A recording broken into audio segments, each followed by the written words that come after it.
کا دن ہے، بجائے کوئی اور اشعار پیش کرنے کا ہم سب مل کر 1 منٹ کے لیے جشن کا ہی نعت پاک پڑھیں گے. جشن آمد رسول اللہ ہی اللہ، جشن آمد رسول اللہ ہی اللہ، جشن آمد رسول اللہ ہی اللہ، اللہ ہی اللہ، بولو اللہ ہی اللہ، اللہ ہی اللہ، بولو اللہ ہی اللہ. بی بی آمنہ کے پھول اللہ ہی اللہ، بی بی آمنہ کے پھول اللہ ہی اللہ. جب کہ سرکار تشریف لانے لگے، پورو علما بھی خوشیاں منانے لگے، ہر طرف نور ہی نور چمکا گیا. مصطفیٰ کیا ملے زندگی مل گئی، اے حلیمہ تیری گود میں آ گئے. دونوں عالم کے رسول اللہ ہی اللہ، دونوں عالم کے دونوں عالم کے رسول اللہ ہی اللہ. انہی اشعار کے ساتھ میں دعوت دیتا ہوں خطاب کے لیے شاگرد رشید شیخ الاسلام ڈاکٹر طاہر القادری صاحب کے شاگرد رشید علامہ سعید الحسن طاہر صاحب، جو ڈائریکٹر منہاج القرآن کھیلی ہے. آپ لوگوں کی نعروں کی گونج میں انہیں دعوت خطاب دیتا ہوں. نعرے تکبیر، نعرے رسالت، نعرے حیدری، نعرے غوث.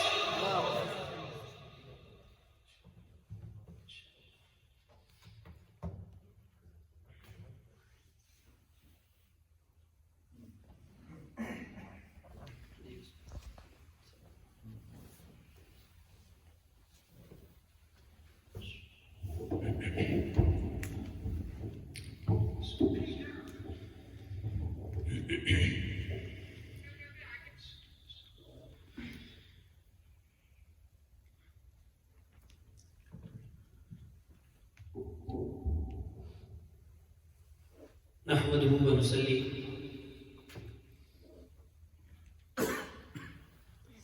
ونسلم على سيدنا ومولانا محمد رسوله النبي الأمين المكين الحنين الكريم الرؤوف الرحيم.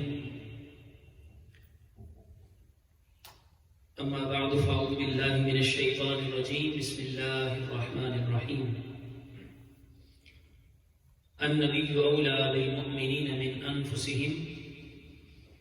صدق الله مولانا العلي العظيم وصدق رسوله النبي الكريم الأمين. مولاي صل وسلم دائما أبدا على حبيبك خير الخلق كلهم. يا رب بالمصطفى بلغ مقاصدنا واغفر لنا ما مضى يا واسع الكرم. معزز محترم حاضرین مجلس، بندگان خدا، غلامان و عاشقان مصطفیٰ صلی اللہ علیہ وآلہ وسلم، اور سوشل میڈیا کے تھرو اس آج کی بابرکت میلاد النبی صلی اللہ علیہ وسلم کانفرنس میں موجود جملہ خواتین و حضرات، السلام علیکم ورحمۃ اللہ وبرکاتہ. الحمدللہ تبارک و تعالی، اللہ رب العزت کا بے شمار لطف و کرم اور بے پایہ فضل و احسان ہے کہ اس نے اس کائنات کی عظیم ترین رات، جو حضور نبی مکرم وجہ تخلیق کائنات سید الانبیاء والمرسلین سیدنا محمد مصطفیٰ صلی اللہ علیہ وآلہ وسلم کے میلاد پاک کی رات ہے، اور اس کائنات میں تشریف آوری اور ولادت کی رات ہے. اس رات کو منانے کے لیے اور اس خوشی کا جشن جو ہے وہ سیلیبریٹ کرنے کے لیے اللہ رب العزت نے ہمیں اپنے گھر میں جمع ہونے کی توفیق عطا فرمائی. اللہ رب العزت کی بارگاہ میں یہ دعا اور التجا ہے کہ ہماری اس مجلس کو اپنی بارگاہ میں قبول فرمائے. اور ہمیں ایسی بابرکت راتیں زندگی میں بار بار نصیب فرمائے، اور ہمارا جینا اور مرنا حضور علیہ الصلوۃ والسلام کی محبت پر، آپ کی غلامی پر، وفاداری اور تابعداری پر ہو۔ ابتداءً آج کی اس رات کے حوالے سے میں ایک بات عرض کرنا چاہتا ہوں کہ ائمہ اور اسکالرز آف اسلام انہوں نے ایک ڈیبیٹ اپنی بکس میں ڈسکس کی ہے۔ امام قسطلانی جو شارح بخاری ہیں، امام طحاوی، امام نبہانی اور دیگر ائمہ نے اس چیز کو ڈسکس کیا ہے کہ کیا لیلۃ القدر جو رمضان مبارک کی آخری طاعت راتوں میں آتی ہے وہ فضیلت والی ہے یا میلاد النبی صلی اللہ علیہ وسلم کی رات زیادہ فضیلت والی ہے؟ یعنی یہ جو حضور صلی اللہ علیہ وسلم کے میلاد کا ذکر ہوتا ہے اور اس رات میں ہم اہتمام کرتے ہیں تو چند لوگوں کے ذہن میں یہ خیال آتا ہے کہ شاید یہ کوئی نیا عمل ہے یا اس رات کی کوئی سگنیفیکنس اور امپورٹنس نہیں ہے۔ ایسی بات نہیں ہے۔ ائمہ اور اسکالرز نے اس بات پر ڈیبیٹ کی ہے اور یہ بات اپنی کتب میں درج کی ہے، اس کو زیر بحث لائے ہیں کہ کیا لیلۃ القدر افضل ہے یا لیلۃ المیلاد افضل ہے۔ یعنی انہوں نے کمپیئر حضور علیہ الصلوۃ والسلام کے میلاد کی رات کو کسی اور رات سے نہیں کیا، اس رات سے کیا جس کا ذکر قرآن مجید میں آیا ہے، اور جس رات کے لیے اللہ رب العزت نے فرمایا لیلۃ القدر خیر من الف شہر، وہ ایک رات 1000 مہینوں کی راتوں سے بہتر ہے، اس کے ساتھ کمپیئر کیا ائمہ نے۔ اس میں ڈیٹیلز ہے، میں ڈیٹیلز میں نہیں جاتا، جو کنکلوژن ائمہ نے اس کا نکالا ہے وہ میں آپ کے سامنے عرض کر دیتا ہوں۔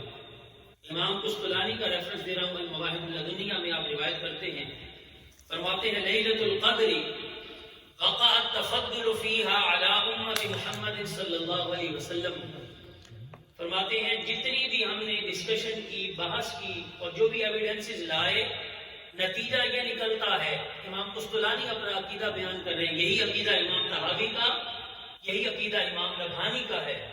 وہ کہتے ہیں کہ ہمارے عقیدے کے مطابق لیلۃ القدر سے زیادہ فضیلت والی رات لیلۃ المیلاد النبی ہے۔ حضور کے میلاد کی رات پر ہزاروں لیلۃ القدر قربان جائیں۔ حضور اسلام کی میلاد کی رات لیلۃ القدر سے زیادہ فضیلت والی ہے، اور اس کی وجہ کئی وجوہات ہیں، صرف ایک جو میں کنکلوژن کے طور پر عرض کرنا چاہتا ہوں، وہ کہتے ہیں لیلۃ القدر اس لیے کہ لیلۃ القدر میں جو فضیلت ہے، لیلۃ القدر کا جو فیض ملا، لیلۃ القدر کا جو فائدہ ہوا وہ کس کو ہوا؟ علی امت محمد صلی اللہ علیہ وسلم۔ لیلۃ القدر کا فائدہ، اس کی فضیلت، اس کا بینیفٹ ملا تو صرف امت مصطفیٰ کو ملا۔ بولے کس کو ملا؟ صرف امت مصطفیٰ صلی اللہ علیہ وسلم کو، حضور کی امت کو ملا، اور وہ بھی امت میں سے ان کو ملا جو حضور پر ایمان لائے، جو مومن تھے، جو اللہ رب العزت پر ایمان رکھتے تھے، حضور پر ایمان رکھتے تھے۔ اس کا فائدہ صرف انہی کو ہوا، چونکہ وہ ایمان رکھتے تھے اور مانتے تھے۔ اور لیلۃ القدر اس لیے فضیلت والی ہے کہ اس سے امت مصطفیٰ کو فضیلت ملی اور فائدہ ہوا، اور وہ بھی صرف اسی کو ہوگا جو اس رات جاگ کر عبادت کرے گا۔ جو اس رات جا کر عبادت کرے گا اسے اجر ملے گا، اس کے لیے لیلۃ القدر 1000 مہینوں کی راتوں سے بہتر بن جائے گی۔ اور فرماتے ہیں اگر لیلۃ المیلاد کو دیکھا جائے تو وہ کہتا ہے لیلۃ المولد الشریف وقع التفضل علی سائر الموجودات، مگر لیلۃ میلاد مصطفیٰ اور میلاد مصطفیٰ کی رات کی فضیلت یہ ہے، اس کا فائدہ اور فیض صرف حضور کی امت کو نہیں ملا، کائنات میں آنے والی ہر مخلوق کو حضور کی آمد کا فائدہ ملا۔ کائنات کی ہر موجودات میں سے جمادات کو بھی اس رات کا فیض ملا، نباتات کو بھی اس رات کا فیض ملا، حیوانات کو بھی اس رات کا فیض ملا، انسانیت کو بھی اس رات کا فیض ملا، عالم ملکوت کو اس رات کا فیض ملا، جدات کو اس رات کا فیض ملا۔ فرماتے ہیں زمین والوں کو بھی اس رات کا فیض ملا، آسمان والوں کو بھی اس رات کا فیض ملا۔ اس رات کا فیض پوری کائنات میں تقسیم ہوا۔ فرماتے ہیں کیوں؟ اس لیے فَهُوَ الَّذِي بَعَثَهُ اللَّهُ رَحْمَةً لِلْعَالَمِينَ، کہ اللہ نے قرآن دیا اور قرآن کا فائدہ صرف انہی کو جو مانتے ہیں، مگر فرمایا مصطفیٰ کی آمد کا فیض یہ ہے کوئی مانے یا نہ مانے مصطفیٰ کی رحمت ساری کائنات کے لیے پھیلے گی۔ چونکہ حضور رحمت للعالمین بن کر آئے ہیں تو حضور کی آمد کی اس رات کا فیض پوری کائنات میں تقسیم ہوا، اس لیے یہ رات لیلۃ القدر سے بھی زیادہ فضیلت والی ہے۔ اور خوش نصیب ہیں ہم لوگ، اور خوش نصیب ہے پوری روئے زمین پر آقا علیہ الصلوۃ والسلام کے وہ عشاق اور آقا علیہ الصلوۃ والسلام کے وہ محب اور چاہنے والے جو اس رات جاگ کر حضور کا میلاد مناتے ہیں۔ یہ تو تھی علمی بات، میں نے ایک حوالہ علم کا دے دیا، اب ایک بات ذوق کی بھی کر دوں، ایک بات ذوق کی بھی عرض کر دوں۔ یاد رکھیے لیلۃ القدر اور لیلۃ المیلاد یعنی حضور کے ولادت کی رات، لیلۃ القدر سے مراد قدر والی رات اور لیلۃ المیلاد سے مراد حضور کی ولادت کی رات۔ دونوں میں فرق یہ ہے کہ لوگوں لیلۃ القدر میں ہر کوئی جاگتا ہے اپنے لیے، بولے لیلۃ القدر میں ہر کوئی جاگتا ہے اپنے لیے، مغفرت مانگتا ہے اپنے لیے، بخشش مانگتا ہے اپنے لیے، دعا کرتا ہے اپنے لیے، والدین کے لیے، عزت و اقارب کے لیے۔ اس رات میں جو بھی جاگے گا دعا اپنے لیے کرے گا، اس کا فائدہ اسے پہنچے گا۔ یاد رکھیے لیلۃ القدر میں ہر کوئی اپنے لیے جاگتا ہے، مگر میلاد مصطفیٰ کی رات میں کوئی اپنے لیے نہیں، ہر کوئی حضور کے لیے جاگتا ہے۔ ہر کوئی محفل سجاتا ہے تو حضور کے لیے، ہر کوئی گھروں کو روشن کرتا ہے تو حضور کے لیے، کوئی نعت پڑھتا ہے تو حضور کے لیے، کوئی نعت سنتا ہے تو حضور کے لیے، چونکہ یہ سارا عمل کیا جاتا ہے حضور کے لیے۔ اب میں آپ سے پوچھتا ہوں، ایک عمل بندے نے کیا اپنے لیے اور ایک عمل کیا حضور کے لیے، اللہ کو کون سا پسند ہوگا؟ اور اللہ کو کون سا پسند ہوگا؟ جو عمل کیا حضور کے لیے۔ تو اس لیے اس رات میں جاگنا کئی لیلۃ القدر میں جاگنے سے زیادہ فضیلت ہے، اس لیے کہ اس رات میں جب آپ حضور کے لیے جاگیں گے تو حضور خوش ہوں گے، بولے حضور خوش ہوں گے۔ اور یاد رکھیے جس سے حضور خوش ہو گئے اس سے اللہ راضی ہے۔ نعرہ تکبیر، نعرہ رسالت، نعرہ حیدری، نعرہ غوثیہ۔ اس رات میں جاگتا ہے ہر کوئی حضور علیہ الصلوۃ والسلام کے لیے، اور کوئی ایک رات حضور کے لیے جاگ کر تو دیکھے، اور ایک رات تو بہت بڑی بات ہے۔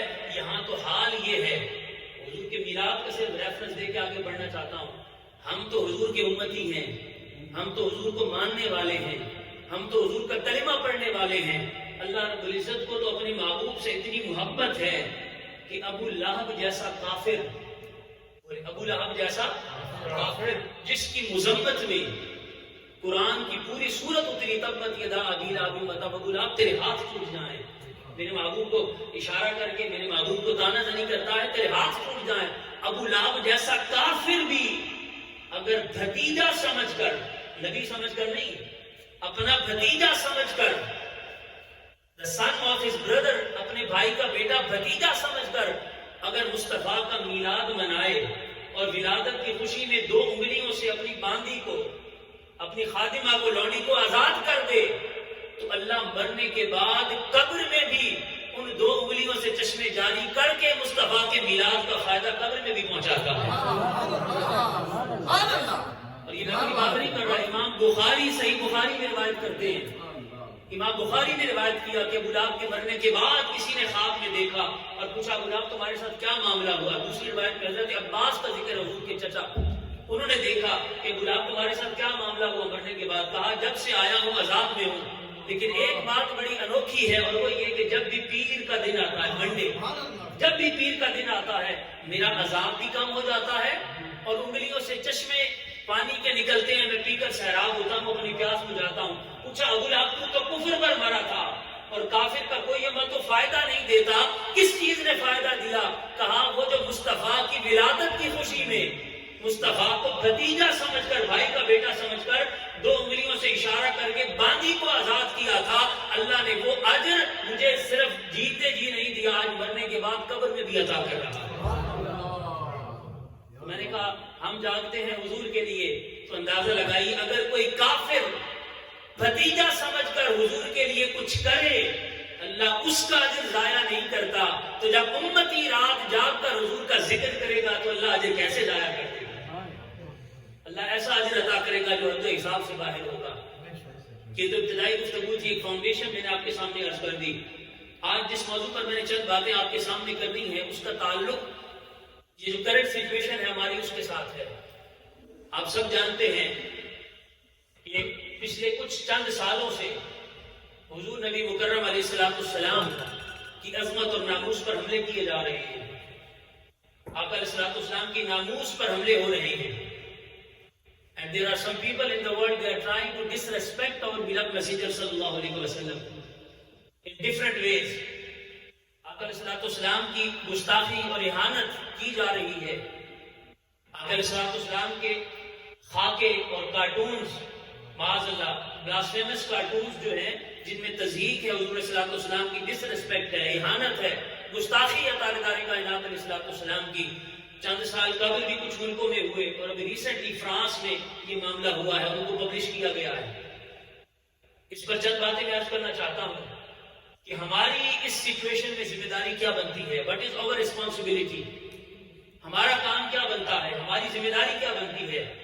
اس بات یہ ہماری آج کی گفتگو کا موضوع ہے. مگر ایک بات میں سٹارٹنگ میں عرض کرنا چاہتا ہوں, ابتداءً عرض کرنا چاہتا ہوں, اور وہ یہ ہے کہ حضور صلی اللہ علیہ وسلم کی اہانت, حضور صلی اللہ علیہ وسلم کی گستاخی and disrespect of Rasulullah علیہ السلام, it is not acceptable for any believer, any Muslim. It is unacceptable. It is unacceptable. کوئی مسلمان, کوئی صاحب ایمان اس چیز کو برداشت نہیں کر سکتا. And the people who are doing this act behind the heading or behind the name of freedom of speech, this is not freedom of speech. It is hurting the emotions of more than 1.5 billion Muslims around the world. 1.5 ارب سے زیادہ پوری دنیا میں جو مسلمان ہیں, یہ ان کے جذبات کے ساتھ کھیلا جا رہا ہے, ان کے جذبات کو مجروح کیا جا رہا ہے, ان کے جذبات کو نقصان پہنچایا جا رہا ہے, انہیں اشتعال دلایا جا رہا ہے. کیونکہ ہر شخص جانتا ہے کہ صاحب ایمان جو بلیور ہے اس کا تعلق حضور صلی اللہ علیہ وسلم کی ذات کے ساتھ کیا ہے. اوقات تاجدار کائنات علیہ السلام نے ڈیفائن کر دیا تھا, who is a believer, لا یؤمن احدکم حتی اکون احب الیہ من والدہ وولدہ والناس اجمعین. No one can be a true believer unless he loves Rasulullah علیہ السلام more than his family, more than his parents, more than his kids, and more than any relation in the world, and in one hadith, more than his own life. So every single believer is ready to sacrifice his life for the respect of Rasulullah علیہ السلام. ہم حضور کی ناموس کے لیے ہم میں سے ہر شخص صرف اپنی نہیں, اپنی اولادوں کی قربانیاں دینے کو تیار ہے. ہم اپنا سب کچھ لٹانے کے لیے تیار ہیں. تو پہلی بات تو یہ یاد رکھیے کہ اس طرح کی بے ادبی اور اس طرح کی گستاخی کوئی بھی صاحب ایمان برداشت نہیں کر سکتا.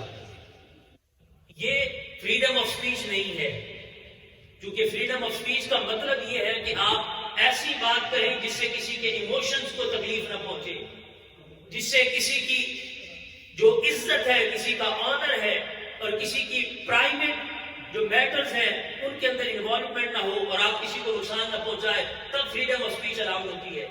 اگر پوری دنیا کے اندر عدالت کی توہین کی جائے, کنٹیمپٹ آف دا کورٹ ہو, اس کے خلاف لاز موجود ہیں.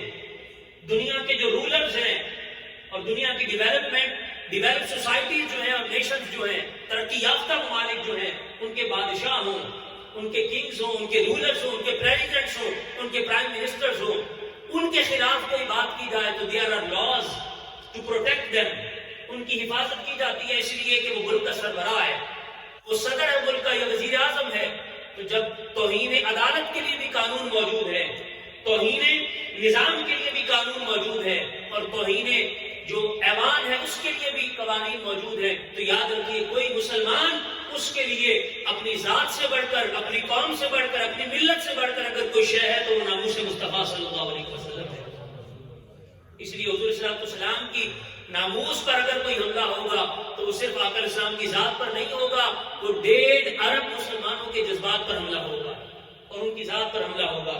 اور یاد رکھیے, اس پر صرف ایک بات کر کے میں آگے بڑھنا چاہتا ہوں, اگر اس کائنات کے اندر حضور نبی مکرم علیہ السلام کی عزت پر حملے ہوتے رہے اور آقا علیہ السلام کی عزت کا تحفظ نہ ہوا تو یاد رکھیے پھر دنیا میں کسی کی عزت بھی محفوظ نہیں رہے گی. آقا علیہ السلام he is the most respectable and honorable personality in the whole human history. سب سے زیادہ باعزت ہستی پوری کائنات انسانی میں اگر کوئی ہے تو وہ ذات مصطفیٰ کی ہے. اور اگر ان کی ذات پر حملہ ہوا اور ان کی ناموس پر رسپیکٹ پر حملہ ہوا اور ان کی رسپیکٹ کو پروٹیکٹ نہ کیا گیا تو یاد رکھیے سویلائزیشنز کا کلیش ہوگا.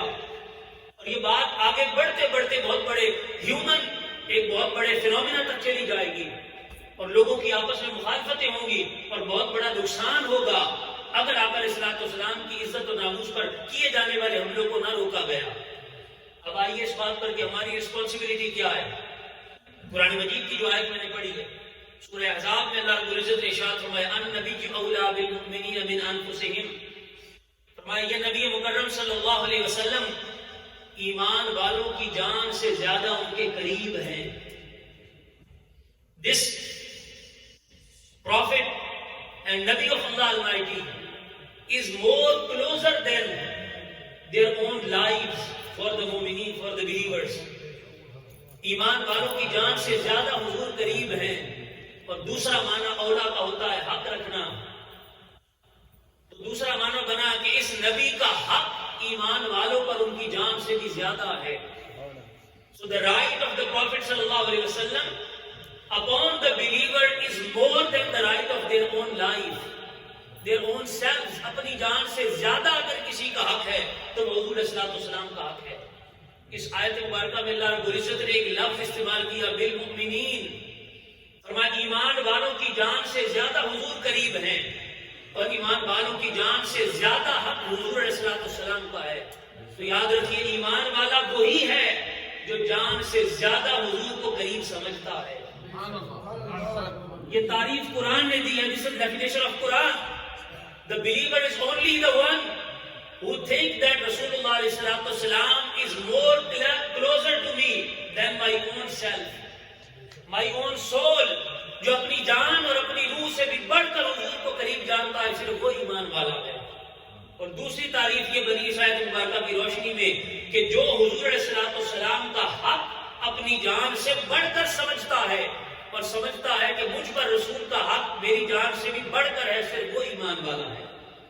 The one who has this belief and faith that the right of Rasulullah alayhi wasallam upon me is more than my own self and my own life, وہ ایمان والا ہے. یہ ڈیفینیشن قرآن نے عطا کی ہے. اب آئیے اس سچویشن کے اندر آگے بڑھتے ہیں. اس سچویشن میں ہم نے کیا کرنا ہے؟ What is our responsibility؟ اگر آقا علیہ السلام کی ناموس پر آج حملہ ہوا ہے اور ہم اس کو ڈیفینڈ کرنا چاہتے ہیں، اس کا جواب دینا چاہتے ہیں تو ہماری رسپانسبلٹی کیا بنتی ہے؟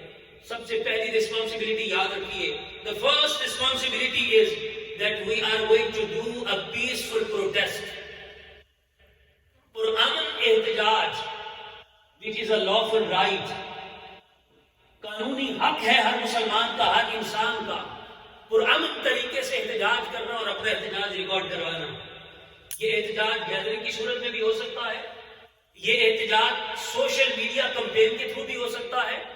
There can be trends جن کو فالو کیا جائے، شیئر کیا جائے، جن کے تھرو اپنی آواز پوری دنیا میں پہنچائی جائے کہ we will not accept the disrespect of Rasulullah علیہ السلام. ہم یہ قبول نہیں کریں گے. سو سب سے پہلا طریقہ یاد رکھیے شارٹ ٹرم اور ابھی جو ہمارا رائٹ اوے جو امیڈیٹ ریسپانس ہونا چاہیے وہ یہ ہونا چاہیے کہ ہم میں سے ہر شخص سکون سے نہ بیٹھے، اسے آرام نہ آئے، اسے چین نہ آئے. اس لیے کہ اگر ہماری ذات کی بات ہوتی، ہماری فیملی پر ایسا میٹر آتا، ہمارے گھر پر ایسا میٹر آتا یا ہماری ذات پر ایسا میٹر آتا تو ہم میں سے کوئی بھی آرام سے نہ بیٹھتا. اب جب آقا علیہ السلام کی بات آئی ہے تو ہم میں سے کسی پر بھی آرام، سکون اور اطمینان سے بیٹھنا حرام ہے. ہماری ذمہ داری بنتی ہے کہ بطور مسلمان اپنی آواز کو اٹھائیں.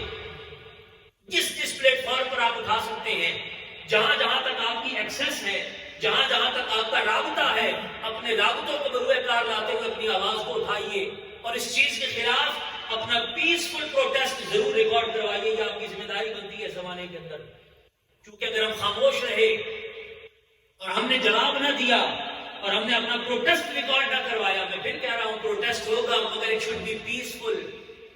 اگر آپ تحریر کی صورت میں پروٹیسٹ کریں تو اس کے اندر گالی گلوچ نہیں ہونا چاہیے. حضور صلی اللہ علیہ وسلم نے منع کیا ہے. آپ کے سامنے فرمایا کہ مومن لعان لعنت کرنے والا نہیں ہوتا. مومن جو ہے وہ گالی گلوچ کرنے والا نہیں ہوتا. Abusing is not allowed. False language is not allowed. Peaceful اپنا طریقے سے ایک اچھے طریقے سے خوبصورت الفاظ میں آقا علیہ الصلوۃ والسلام کی عزت اور ناموس پر کیے جانے والے حملے کے خلاف اپنا پروٹیسٹ ریکارڈ کروائیے. میں نے کہا آپ لکھ کر تحریر کی صورت میں بھی کر سکتے ہیں, زبان کے ذریعے بھی کر سکتے ہیں, مگر گالی گلوچ نہ ہو, دنگا فساد نہ ہو, اس کے اندر کسی طرح کا مسچیف نہ ہو, کس طرح کی انارکی نہ ہو. امن جو ہے اور پیسفل جو لائف ہے وہ ڈسٹرب نہ ہو. پرامن طریقے سے پرمیشن لے کر طریقے کے ساتھ اپنا احتجاج ریکارڈ کروائیے. اور یہ لافل رائٹ ہے ہمارا. پوری دنیا کے اندر ہر جگہ پیسفل پروٹیسٹ کرنا ہر کمیونٹی کے اندر الاؤڈ ہے, ہر سوسائٹی کے اندر الاؤڈ ہے, ہر مذہب کے اندر الاؤڈ ہے. تو ہر جہاں کہیں بھی آواز جا رہی ہے ہر کوئی اپنا ریکارڈ احتجاج اپنا ریکارڈ ضرور کروائے. یہ پہلی ہماری ذمہ داری بنتی ہے. اور اس سلسلے میں فرائیڈے کو انشاءاللہ یہاں ہمارے پاس ہیوسٹن کے اندر ہم نے ایک پیسفل پروٹیسٹ کا ارینج کیا ہے اور تمام کمیونٹی مسلم کمیونٹی کی طرف سے, اور اس میں کوئی تفریق نہیں ہے. بیکاز ہمارا تعلق کسی نیشنلٹی سے ہے, ہمارا تعلق کسی بیک گراؤنڈ سے ہے, ہم کوئی زبان بھی بولتے ہیں, مگر ہم سب آقا علیہ الصلوۃ والسلام کے امتی ہیں. All of us we are the lovers of Rasulullah. All of us we are the followers of Rasulullah. All of us we are the ummati and the community members of Rasulullah. تو بغیر کسی discrimination کے, جیسے حضور سب کے لیے رحمت ہے اور ہم سب کے نبی ہیں, اسی طرح ہم سب کا حق بنتا ہے, ہم سب کے اوپر فرض ہے اور آقا علیہ الصلوۃ والسلام کا حق ہے کہ ہم ان کی ناموس کے تحفظ کے لیے نکلے اور اپنی آواز کو بلند کریں. انشاءاللہ فرائیڈے کو 3 to 5 PM انشاءاللہ یہ پیسفل پروٹیسٹ ہوگا. اس کی ڈیٹیلز باہر بھی موجود ہے, آپ کو آگے فردر ڈیٹیلز چاہیے ہو تو آپ کانٹیکٹ کر سکتے ہیں, رابطہ کر سکتے ہیں. مگر یاد رکھیے ہم میں سے ہر شخص کی ذمہ داری بنتی ہے کہ خود بھی اپنے بچوں کو بھی لے کر نکلے اور آقا علیہ الصلوۃ والسلام کی ناموس پر ہونے والے حملے کے خلاف اپنی آواز ریکارڈ کروائے, اپنا پروٹیسٹ ریکارڈ کروائے. یہ ہماری امیڈیٹ ریسپانس اور پہلی ذمہ داری بنتی ہے. تو سب ایگری کرتے ہیں انشاءاللہ اس میں شامل ہوں گے. آقا علیہ الصلوۃ والسلام کا حق ہے اور ہماری ذمہ داری, ہمارا فرض بنتا ہے اور آقا علیہ السلام کی امتی ہونے کے. اب آگے چلیے, اس کے بعد دوسری ذمہ داری ہماری کیا بنتی ہے؟ The second responsibility, ہم نے وہ کام کرنا ہے کہ جو صحابہ کرام نے آقا علیہ الصلوۃ والسلام کے زمانے میں اس طرح کے معاملے کے جواب میں کیا ہے. اور وہ کیا ہے کہ وہ لوگ جو حضور نبی مکرم علیہ الصلوۃ والسلام کی ڈس ریسپیکٹ اور توہین اور آقا علیہ الصلوۃ والسلام کی ناموس پر حملے کر رہے ہیں, ان کا مقصد یہ ہے کہ ہمارے دلوں سے حضور علیہ الصلوۃ والسلام کی محبت کو کم کیا جائے. وہ ہمارے دلوں سے حضور کی محبت کی شمع جو جل رہی ہے اسے بجھانا چاہتے ہیں. یاد رکھیے اگر دل سے اور ہمارے وجود سے حضور کی محبت کی شمع بجھ گئی تو پھر علامہ اقبال رحمۃ اللہ علیہ نے کہا تھا, بجھی عشق کی آگ اندھیر ہے, مسلمان نہیں یہ راہ کا ڈھیر ہے. اگر دل سے حضور کی محبت کی شمع بجھ گئی تو یاد رکھیے پھر ہمارا وجود صرف راہ کا ڈھیر ہوگا, پھر اس کے اندر کوئی حیثیت اور کوئی وقت نہیں رہ جائے گی. وہ چاہتے یہی ہے کہ اس طرح کے معاملات کر کے ہمارے دلوں سے حضور کی محبت کو کم کریں اور آہستہ آہستہ اس تعلق کو توڑ دیں. اور اسی طرح اشارہ علامہ اقبال نے دوسرے مقام پر کیا تھا کہ یہ فاقہ کش جو موت سے ڈرتا نہیں ذرا, یہ فاقہ کش کے بھوکا رہ لیتا ہے, پیاسا رہ لیتا ہے, موت سے نہیں ڈرتا. کیوں؟ وہ کہتے ہیں یہ فاقہ کش جو موت سے ڈرتا نہیں ذرا, روح محمد اس کے بدن سے نکال دو, اس کے جسم سے حضور کی محبت کی روح نکال دو. تو جیسے جسم سے روح نکل جائے تو بے جان یوز لیس ہو جاتا ہے, اسی طرح دل سے محبت مصطفیٰ نکل جائے تو پھر انسان کے ایمان کی بھی کوئی حیثیت نہیں رہتی. وہ یہی چاہتے ہیں کہ ہمارے دلوں سے حضور کی محبت کو نکال لیں. They want to take out the love of Rasulullah from our hearts, from our souls. And if the love of Rasulullah will be taken out from any person, he is just a body without the soul. And that body is useless. کوئی فائدہ نہیں اس جسم کا کہ جس میں حضور صلی اللہ علیہ وسلم کی محبت کی روح اور آقا علیہ السلام کی محبت کی شمع جس سینے میں نہ جل رہی ہو. اب اس شمع کو روشن رکھنے کا طریقہ کیا ہے؟ یاد رکھیے جب بھی ہم نے لائٹ آن کرنی ہوتی ہے، اگر ہم نے لیمپ آن کرنا ہو، پرانے زمانے میں چراغ ہوتے تھے، لیمپس ہوتے تھے، ان کو جلانے کے لیے تیل ڈالتے تھے. We need the fuel. اس کو جلانے کے لیے فیول چاہیے ہوتا تھا. آج کے دور میں بھی اگر ہم لائٹس آن کرنا چاہیں تو ہمیں پیچھے الیکٹریسٹی کا کنیکشن چاہیے، ہمیں اس کے لیے پاور چاہیے ہوتی ہے. اگر پاور ہوگی تو لائٹ آن ہوگی، اور اگر پاور پیچھے سے ڈسکنیکٹ ہو جائے تو لائٹ لگی ہوئی تو ہوگی مگر کبھی آن نہیں ہوگی. آپ جاننا چاہتے ہیں کہ حضور صلی اللہ علیہ وسلم کی محبت کا وہ فیول جو حضور کی محبت کے لیمپ کو روشن کرتا ہے وہ کیا ہے؟ اور وہ پاور اور وہ الیکٹریسٹی جس سے ایمان کی شمع سینوں میں جلتی رہتی ہے اور حضور کی محبت کی لائٹ جلتی رہتی ہے، وہ ایک ہی چیز ہے، وہ حضور صلی اللہ علیہ وسلم کا ذکر ہے. That is the remembrance of رسول اللہ علیہ السلام. اگر ہم چاہتے ہیں کہ سینے میں محبت مصطفیٰ کی شمع جلی رہے تو ہمیں کثرت سے حضور کا ذکر اپنا معمول بنانا ہوگا. ہمیں آقا علیہ السلام کے ذکر کو پروموٹ کرنا ہوگا، حضور اسلام کے ذکر کو پھیلانا ہوگا. آقا علیہ السلام کا ذکر، حضور کا تذکرہ، حضور کا چرچا ہم نے گلی گلی، نگر نگر، گھر گھر میں ہر شخص نے کرنا ہوگا، اور اسے اپنا ایمان کا فریضہ سمجھنا ہوگا کہ وہاں وہ آقا علیہ السلام کی توہین اور ڈس ریسپیکٹ کر کے ہمارے دلوں سے ایمان کی شمع معاذ اللہ بجھانا چاہتے ہیں، اور ہم حضور کا ذکر اتنا کریں گے کہ ان کی سازشیں ناکام ہو جائیں گی، اور ہم حضور کے ذکر کے ساتھ زندہ رہیں گے، اور اسی ذکر میں ہمیں موت آئے گی. اور جو میں عرض کر رہا ہوں یہ طریقہ حضور صلی اللہ علیہ وسلم نے خود سکھایا، اور صحابہ کرام کے پاس یہی طریقہ تھا. یہ حدیث مبارکہ جو میں بھی عرض کرنے لگا ہوں بہت امپورٹنٹ ہے. حضرت کعب بن مالک رضی اللہ تعالیٰ عنہ روایت کرتے ہیں، امام احمد اور امام طبرانی نے اس کو روایت کیا. حضور صلی اللہ علیہ وسلم نے ارشاد فرمایا ہجوم الشعر. آقا السلام کے زمانے میں حضور صلی اللہ علیہ وسلم کی تنقید ہوئی. The kuffar and the disbelievers of Makkah, they disgrace the Rasulullah sallallahu alaihi wasallam and they do the disrespect of Rasulullah sallallahu alaihi wasallam in their poetry. شاعری کے اندر انہوں نے آقا السلام کی مذمت کی معاذ اللہ. ان کے پاس ٹول یہی تھا، شعر ان کا بہت بڑا ٹول تھا کچھ بھی کرنے کے لیے.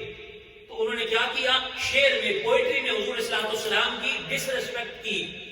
آقا السلام نے نہیں فرمایا کہ تلواریں نکال لو، آقا السلام نے فرمایا ہجوم الشعر، وہ میری توہین کرنے کا ارادہ رکھتے ہیں اور چاہتے ہیں میری گستاخی کرنا. شعر و شاعری کے ذریعے میں تمہیں حکم دیتا ہوں کہ تم ان کا جواب نعت کی صورت میں دو. وہ برے اشعار لکھ کر میری ڈس ریسپیکٹ کرنے کا ارادہ رکھتے ہیں. آقا صاحب نے فرمایا ہجوم الشعر، اگر تم ان کا مقابلہ کرنا چاہتے ہو تو شعر کا مقابلہ شعر کے ساتھ ہوگا. وہ کلام لکھیں گے میری شان کو تنگ کرنے کے لیے، میں تمہیں حکم دیتا ہوں میری نعت لکھو میری شان بیان کرنے کے لیے. تو حضور نے حکم دیا وہ ہجوم الشعر، شعر کے ذریعے ان کا جواب دو، ان کے مذمت کرو. اور پھر آقا السلام کے الفاظ سنیے، فرمایا ان المؤمن یجاہد بنفسہ ومالہ. آقا السلام نے ارشاد فرمایا بے شک جو مومن ہے وہ اپنے مال سے بھی جہاد کرتا ہے، اسٹرگل اور جہاد اپنے مال سے بھی کرتا ہے، مال خرچ کر کے بھی، اپنی جان کے ذریعے بھی کرتا ہے. اور ایک روایت میں فرمایا وہ بلسان ہی، اور مومن اپنی زبان کے ذریعے بھی جہاد کرتا ہے. مومن اپنی زبان کے ذریعے جہاد کرتا ہے. عرض کی حضور زبان سے جہاد کرنے کا مطلب کیا ہے؟ فرمایا تم میرا ذکر کرو، میری نعت پڑھو، میرا تذکرہ کرو، مجھ پر درود و سلام پڑھو. تم جتنا میرا ذکر کرتے جاؤ گے تمہاری زبان سے نکلنے والا ہر جملہ انہیں تیر بن کر لگے گا اور میری عزت بلند ہوتی جائے گی. یہ وہ کام ہے جو آج کے زمانے میں ہمیں کرنے کی ضرورت ہے. آقا السلام نے فرمایا والذی نفس محمد بیدہ، آقا علیہ السلام کے الفاظ ہیں اس رب کی قسم جس کے قبضہ قدرت میں میری جان ہے. فرمایا کأنما یندخوہم بالنبل، فرمایا تم میدان جنگ میں جاتے ہو نا، تیر پھینکتے ہو، نیزے پھینکتے ہو اور وہ جا کر کافروں کے جسم پر لگتے ہیں.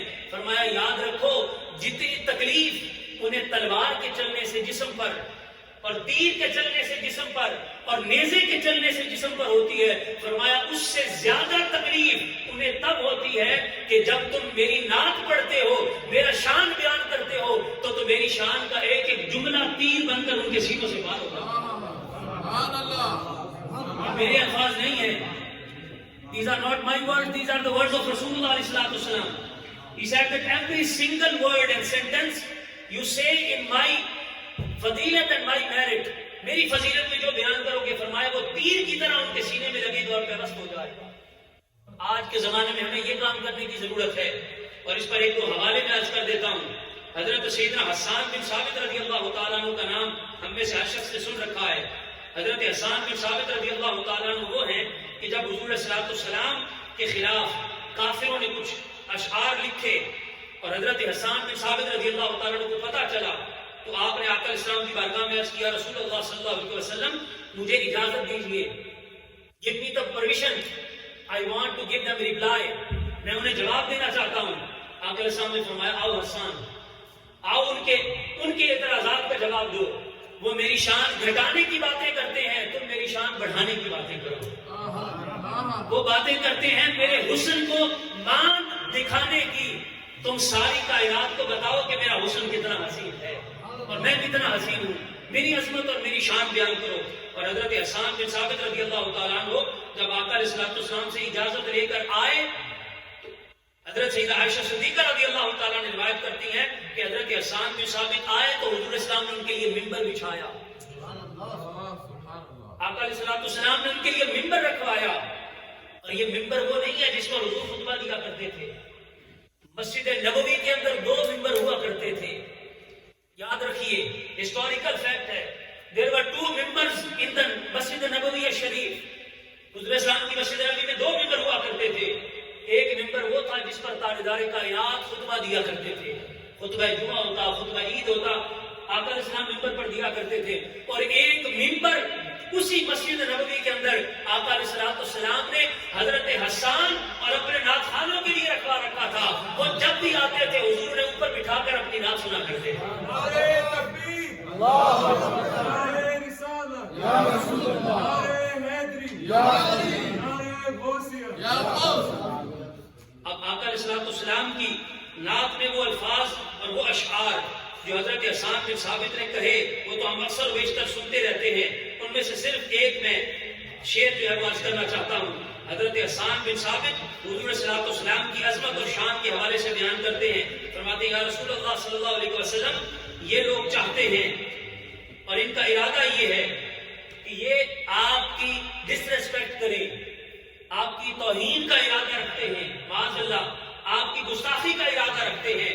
فرماتے ہیں حضرت حسان بن ثابت یا رسول اللہ صلی اللہ علیہ وسلم میں آپ کی شان کا دفاع آپ کی صورت میں اس انداز سے کروں گا کہ آپ نے اشعار لکھ کے فرماتے ہیں شہدت باذن اللہ ان محمدا رسول الذی فوق السماوات من علا. حضرت حسان بن ثابت کے وہ اشعار جو معروف ہیں وہ تو ہم سنتے رہتے ہیں.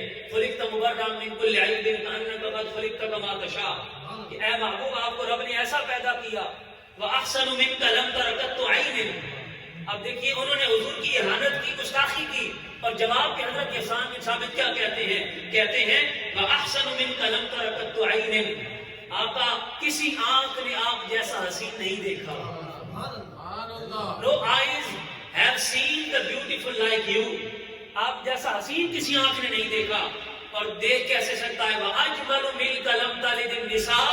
آپ جیسا خوبصورت تو کسی ماں نے پیدا ہی نہیں کیا. کوئی دیکھتا تو تب کہ کوئی پیدا ہوا ہوتا. آپ کو اللہ رب العزت نے ایسا بے مثال بنایا. اور آگے فرماتے ہیں خُلِقْتَ مُبَرَّأً مِنْ كُلِّ عَيْبٍ. اللہ کے رسول صلی اللہ علیہ وسلم آپ کو اللہ نے ہر عیب سے پاک پیدا کیا. Allah has created you free from every عیب and free from every lack and deficiency. اللہ نے ہر عیب سے آپ کو پاک پیدا کیا. کأنک قد خلقت کما تشاء. اور آپ کا حسن دیکھ کر لگتا ہے کہ اللہ نے آپ کو آپ سے پوچھ پوچھ کر بنایا.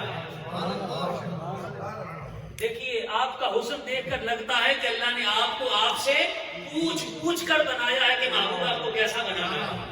یہ عقیدہ حضرت حسان بن ثابت رضی اللہ تعالیٰ عنہ کا. اور پھر آپ فرماتے ہیں فَإِنَّ أَبِي. آج ہم سب یہاں بیٹھ کر یہی عقیدہ رکھتے ہیں اور یہ اعلان کر رہے ہیں فَإِنَّ أَبِي وَوَالِدَهُ وَعِرْضِي لِعِرْضِ مُحَمَّدٍ مِّنْكُمْ وِقَاءُ. حضرت حسان بن ثابت کرتے ہیں بے شک میرے والد, میری والدہ اور میری آبا و اجداد اور میری عزت و ناموس سب کچھ حضور کے نام پر قربان ہو جائے. کہتے ہیں اگر کسی نے ارادہ کیا تاجدار کائنات کی عزت پر حملہ کرنے کا تو اسے مجھے بھی مارنا ہوگا, میرے ماں باپ کو بھی مارنا ہوگا، ہم سب کو مار کر وہ چاہے تو حضور کی عزت تک پہنچ سکتا ہے، ہمارے جیتے جی ہم حضور کی عزت پر آن نہیں آنے دیں گے، حضور کی عزت و آن پر ہم حرف نہیں آنے دیں گے، تاجدار کائنات کا دفاع کریں گے۔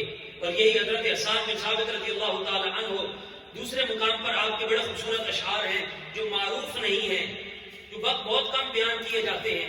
آپ فرماتے ہیں شہید بِإِذْنِ اللَّهِ أَنَّ مُحَمَّدًا، میں گواہی دیتا ہوں کہ محمد صلی اللہ علیہ وسلم رسول الذی فوق السماوات من العلا، ایسے رسول ہیں برگزیدہ رسول کہ جن کا ذکر صرف آسمانوں زمینوں میں نہیں آسمانوں میں بھی ہوتا ہے، ایسے برگزیدہ رسول کے زمین و آسمان میں ان کا ذکر ہوتا ہے۔ اور الفاظ سنیے، کہتے ہیں وَأَنَّ أَبَا يَحْيَا وَيَحْيَا كِلَاهُمَا، کہتے ہیں حضرت یحییٰ علیہ السلام، the prophet John، حضرت یحییٰ علیہ السلام اور ان کے والد حضرت زکریا علیہ السلام دونوں لہو عمل فی دینہ متقبل، وہ دونوں ایسے تھے کہ ان کے دین میں بھی آپ کا ذکر اور آپ کا نام موجود تھا، یعنی حضرت یحییٰ بھی آپ کا ذکر کرتے تھے، حضرت زکریا بھی آپ کا ذکر کرتے تھے۔ وَأَنَّ أَخَ الْأَحْقَافِ إِذْ قَامَ فِيهِمْ يَقُولُ بَذَاتِ اللَّهِ فِيهِمْ وَيَعْدِلُ، اور کہتے ہیں کہ حضرت ہود علیہ السلام، حضرت زکریا کا ذکر بھی کیا، حضرت یحییٰ کا ذکر بھی کیا، اب کہتے ہیں حضرت ہود علیہ السلام اپنی قوم میں کھڑے ہو کر کائنات والوں کو بتاتے تھے کہ اے کائنات والوں، ہماری عظمت و شان کو تو دیکھتے ہو، ہماری عظمت کچھ بھی نہیں، اگر کبھی موقع ملا تو مصطفیٰ کی شان دیکھنا، مصطفیٰ کا مقام اور مصطفیٰ کی عظمت دیکھنا۔ اور جب یہ آقا علیہ السلام نے سنا تو کہا فقال النبی وَأَنَا، ہاں اے حسان بن ثابت، تم نے جس نبی کا ذکر کیا ہے وہ کوئی اور نہیں، وہ میں محمد مصطفیٰ ہوں۔ یعنی آقا علیہ السلام کی نعت پڑھی اور آقا علیہ السلام نے اس کو قبول کیا۔ اب میں بات اختتام کی طرف لا رہا ہوں، توجہ سے سماعت کیجیے۔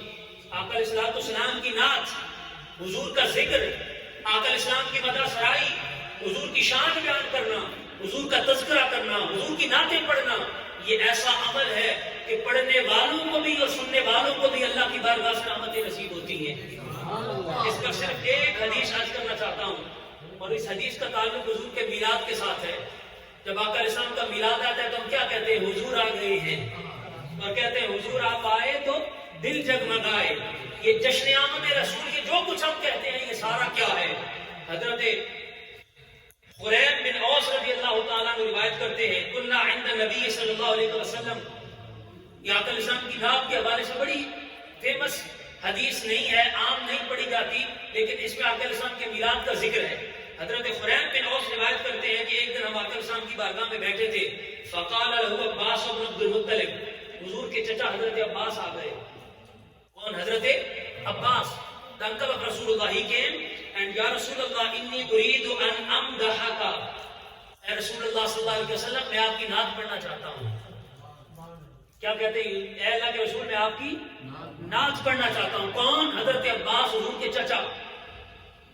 آقا علیہ السلام نے فرمایا فقال النبی ہاتھ، آئیے نعت پڑھیے۔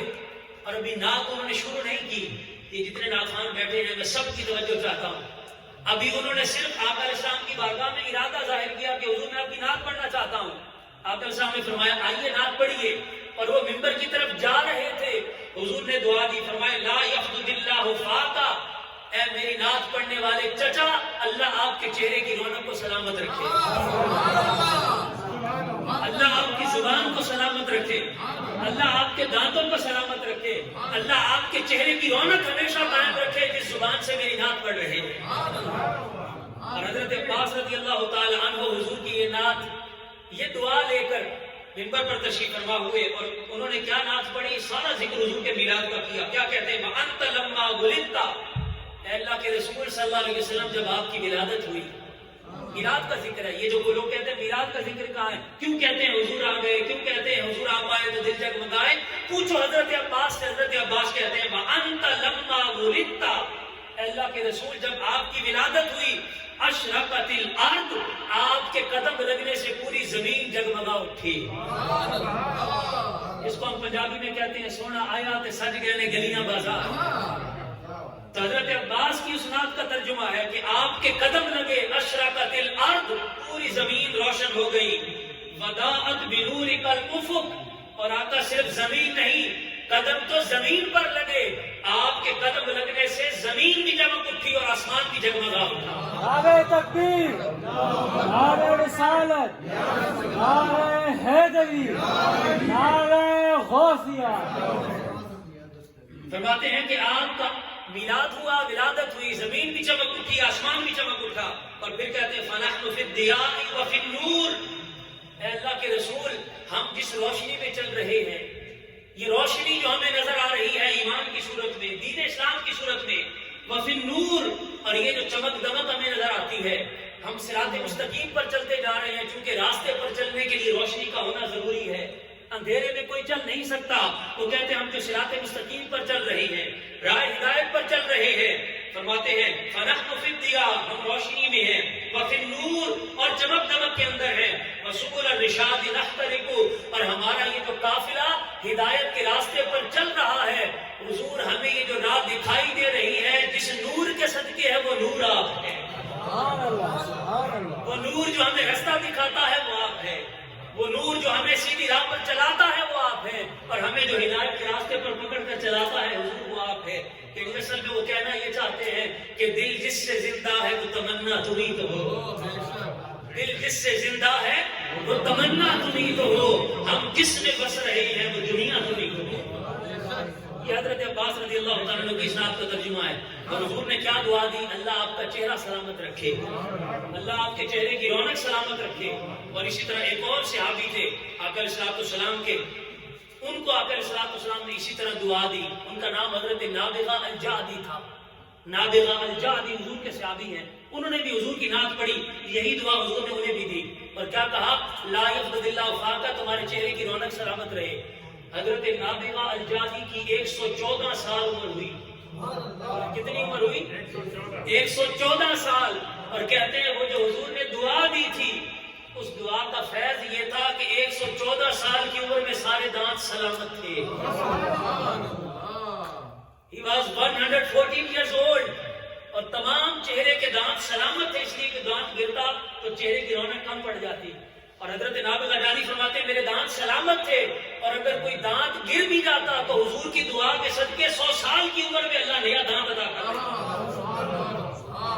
یہ دعا کس کے لیے؟ حضور کی نعت پڑھنے والے کے لیے اور آقا اسلام کی نعت سننے والے کے لیے.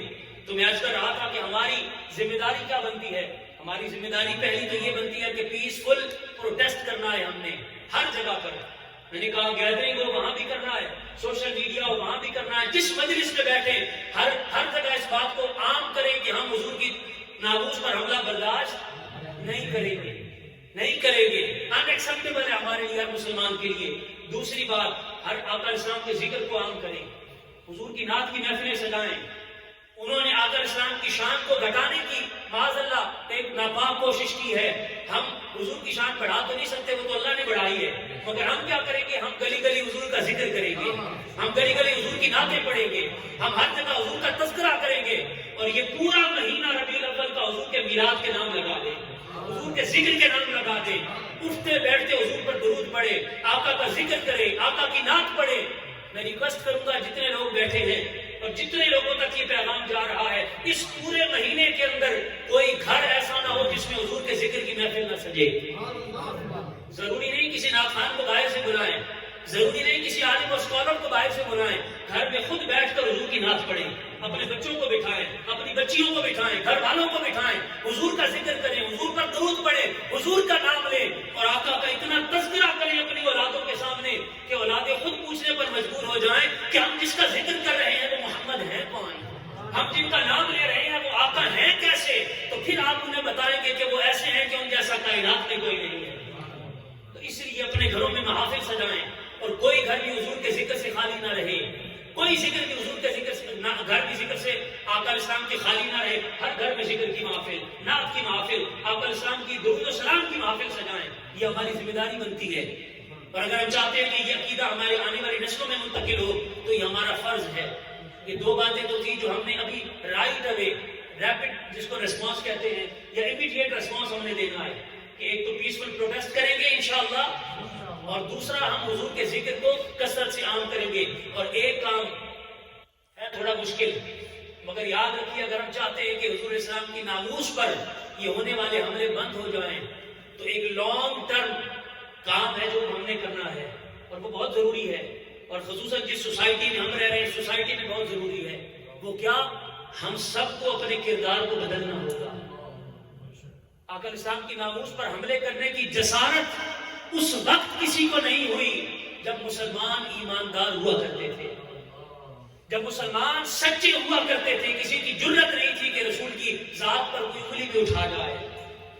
آج جب سے ہمارا کردار بدل گیا، ہم نے سچ کی جگہ اپنی زندگی میں جھوٹ کو دے دی، ہم میں سے ہر شخص جھوٹ بولتا ہے، اپنے ساتھ، اپنی اولادوں کے ساتھ، دوست احباب کے ساتھ، سوسائٹی کے ساتھ، معاشرے کے ساتھ، اللہ کے ساتھ، اللہ کے رسول کے ساتھ۔ ہمارا کردار یہ ہو گیا ہے، جھوٹ کو ہم سمجھتے ہی کچھ نہیں، ہمارے لیے ایک ایسی معمول کی بات بن گئی ہے۔ اسی طرح دھوکہ دہی، فراڈ، دوسروں کو چیٹ کرنا، یہ ہماری زندگی کا روش بن گیا، طریقہ بن گیا۔ ہم مختلف طریقوں سے دنیا کمانے کے لیے لوگوں کو دھوکہ دیتے ہیں، اور صرف لوگوں کو دھوکہ نہیں دیتے، اصل میں اپنے آپ کو دھوکہ دیتے ہیں۔ بچے، نوجوان نسل والدین کو دھوکہ دے رہی ہے، والدین اولادوں کو دھوکہ دے رہے ہیں، اور سب مل کر اللہ رسول کے ساتھ دھوکہ کر رہے ہیں۔ پھر ڈس آنیسٹی ہے ہمارے ہاں، ہمارے پاس جو امانت ہوتی ہے کسی طریقے سے بھی، کسی کے مال کی صورت میں ہو، کسی کی بات کی صورت میں ہو، کوئی راز ہو ہمارے پاس، ہم خیانت کرتے ہیں اس کے اندر۔ یہ ہمارا کردار بن گیا۔ جھوٹ ہماری زندگی کے اندر ہے، دجل اور دھوکہ دہی ہماری زندگی کے اندر ہے، بخل اور کنجوسی ہماری زندگی کے اندر ہے، دنیا پرستی ہماری زندگی کے اندر ہے، ڈس آنیسٹی پر دیانتی ہماری زندگی کے اندر ہے۔ جب یہ سارے اعمال اور یہ سارے مختلف زندگی کے جو اعمال ہیں یہ ہم کرتے ہیں، تو پھر ڈیفینیٹلی وہ لوگ جن کے ساتھ ہمارا اٹھنا بیٹھنا ہے وہ ہمارے شب و روز کو دیکھتے ہیں، وہ ہمارے شب و روز کو دیکھتے ہیں۔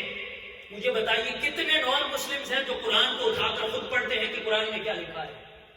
ان کے لیے دین اسلام وہ نہیں جو قرآن میں لکھا ہے، ان کے لیے دین اسلام وہ ہے جو مسلمان ہم کر رہے ہیں۔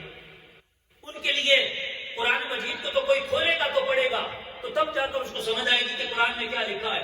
ان کے سامنے ایک کھلی کتاب ہے، ایک اوپن بک ہے ہمارے کردار کی صورت میں، اور ہمارے کردار میں ہر طرف برائی ہی برائی ہے، شر ہی شر ہے ہر طرف۔ اور جب سے ہم نے اپنے کردار کی اصلاح کا دروازہ بند کر دیا، تب سے حضور کی ناموس پر بھی حملے ہونے لگ گئے۔ اور یہ ایک نیچرل سی بات ہے، اگر فالوورز اچھے نہیں ہوں گے تو ڈیفینیٹلی لیڈر کی ذات پر انگلیاں اٹھائی جائیں گی۔ یہ دنیا کا ایک رول اپنے پلے باندھ لیجئے اس کو۔ اگر فالوورز اچھے نہ ہوں، اتباع کرنے والے اچھے نہ ہوں، ماننے والے اچھے نہ ہوں، پیروی کرنے والے اچھے نہ ہوں، تو لیڈر کو تو انہوں نے دیکھا نہیں، حضور کی ذات کو تو انہوں نے پڑھا نہیں، آقا اسلام کو براہ راست سنا نہیں، وہ تو ہمیں دیکھیں گے کہ فالوورز کیسے ہیں، اور وہی سے امیجن کریں گے کہ اگر فالوورز ایسے ہیں تو معاذ اللہ لیڈر بھی ایسا ہی ہوگا۔ اگر ہم چاہتے ہیں کہ آقا اسلام کی ناموس پر ہونے والے حملوں کا دروازہ ہمیشہ کے لیے بند ہو جائے، تو ہم میں سے ہر ایک کی ذمہ داری بنتی ہے اپنے کردار کو بدلیں، اپنی زندگی میں سچ کو لائیں، جھوٹ کو ترک کر دیں۔ کیا ہے دنیا کا تھوڑا نقصان ہو جائے گا، اس دنیا کا نقصان فائدے کے اندر ہے، اپنی آخرت کو بچا لیجئے۔ دنیا کے چند روپوں کے لیے، چند ڈالرز اور چند ٹکوں کے لیے، دنیا کے اور چند پیسوں کے لیے اپنی آخرت کو برباد نہ کریں، اپنے ایمان کا سودا نہ کریں۔ اگر کوئی امانت آپ کے پاس ہو تو اس امانت کے اندر خیانت نہ کریں، لوگوں کے ساتھ پیار محبت سے برتاؤ، ان کے ساتھ اچھا سلوک کریں۔ اور ایک حدیث مبارکہ پر بات ختم کر رہا ہوں، آقا علیہ السلام نے جو میں نے دو کام بتائے کہ ہم نے حضور کا ذکر کرنا ہے، اور دوسرا اپنے کردار کو، اخلاق کو بدلنا ہے، سیرت کو بدلنا ہے، زبانوں کو نرم کرنا ہے، لوگوں کو معاف کرنا ہے، آسانیاں رکھنی ہر کسی کے لیے۔ تو تاجدار کائنات نے دو لوگوں کے لیے خوشخبری سنائی، دو لوگوں کے لیے۔ ایک آپ علیہ السلام نے فرمایا ان من احبکم الی واقربکم منی مجلسا یوم القیامہ، یہ ایک حدیث کے الفاظ ہیں، دوسری حدیث کے سیم الفاظ ان من احبکم الی واقربکم منی مجلسا یوم القیامہ۔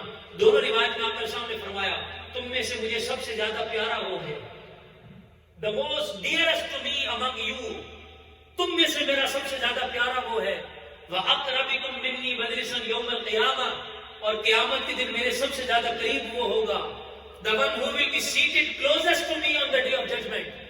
دو اجر حضور نے بیان کیے، مجھے سب سے پیارا بھی وہ ہے، قیامت کے دن میرے سب سے زیادہ قریب بھی وہ ہوگا۔ اور یہ دو چیزوں کے لیے حضور نے فرمایا، پہلا فرمایا اکثرهم علی صلاۃ، جو کثرت سے مجھ پر درود پڑھتا ہو، حضور اس سے محبت کریں گے جو حضور پر درود پڑھتا ہوگا کثرت کے ساتھ، حضور پر سلام پڑھتا ہوگا، حضور کی نعت پڑھتا ہوگا، تذکرہ کرتا ہوگا. اور دوسرا آقا شان نے فرمایا احاسنکم اخلاقا، تم میں سے میرا پیارا وہ ہے اور تم میں سے میرے سب سے زیادہ قریب قیامت کے دن وہ ہوگا جس کا اخلاق اچھا ہوگا. یہ دو چیزیں ہیں جو ہمیں اپنی زندگی میں اپنانی ہے. پہلا کام حضور کا ذکر عام کرنا ہے، حضور کی نعت، حضور کا تذکرہ، حضور کا درود و سلام، حضور کے ذکر کی مجالس، اٹھتے بیٹھتے چلتے پھرتے کم از کم یہ پورا مہینہ حضور کے نام لگا دیں. ربیع الاول کا پورا مہینہ جتنے دن باقی حضور کے ذکر میں اپنے آپ کو مٹا دیں. آپ کی زبان پر کوئی اور نام نہ ہو، جب بھی اٹھے تو نام محمد زبان پر ہو. چلتے پھرتے اٹھتے بیٹھتے حضور کا درود و سلام پڑھتے جائیں. یہ پورا مہینہ حضور کے ذکر کے نام لگا دیں. اور دوسرا اپنے اخلاق کو بدلنے کی کوشش کریں، اپنی سیرت کو بدلنے کی کوشش کریں، تاکہ جس سوسائٹی اور معاشرے میں ہم رہ رہے ہیں ہمارا کردار اتنا اچھا ہو، ہماری ڈیلنگ اتنی اچھی ہو، ہم سچے اتنے ہوں اور ہماری زبان کے اندر مٹھاس اتنی ہو اور ہمارا کردار اتنا اچھا ہو کہ اس سوسائٹی کے لوگ جنہوں نے حضور کو نہیں دیکھا، حضور کو نہیں پڑھا، وہ کہنے پر مجبور ہو جائیں کہ اگر فالوورز اتنے اچھے ہیں تو لیڈر کتنا اچھا ہوگا.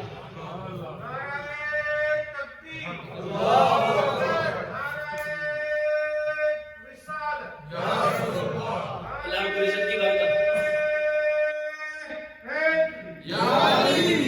العزت کی بارگاہ میں یہ دعا اور التجا ہے کہ اللہ رب العزت ہمیں حضور صلی اللہ علیہ وسلم کے ذکر میں فنا ہونے کی توفیق عطا کرے. ہمارا اٹھنا بیٹھنا جینا مرنا چلنا پھرنا حضور کے لیے ہو جائے اور اللہ ہمیں کردار کی ایسی تبدیلی عطا کرے کہ ہمارے کردار کو دیکھ کر لوگ حضور پر انگلی نہ اٹھائیں بلکہ حضور کے آگے سر جھکائیں اور ماننے پر مجبور ہو جائیں کہ فالوورز اتنے اچھے ہیں تو لیڈر کتنا اچھا ہوگا. اللہ رب العزت ہم سب کو اور ہماری اس تمام کوشش کو اپنی بارگاہ میں اور آقا صاحب کی بارگاہ میں مقام قبولیت عطا فرمائے. یہی منہاج القرآن کا پیغام ہے، یہ اردو شیخ الاسلام ڈاکٹر محمد طاہر القادری مدثر اللہ علیہ کی دعوت اور یہی طریقہ تھا جس کے ذریعے اہل اللہ اولیاء صالحین نے اللہ کے بندوں کو اللہ کے راستے پر لگایا. اللہ ہمیں اس راستے پر چلنے کی توفیق عطا فرمائے. السلام علیکم ورحمۃ اللہ وبرکاتہ. وما علینا الا البلاغ المبین.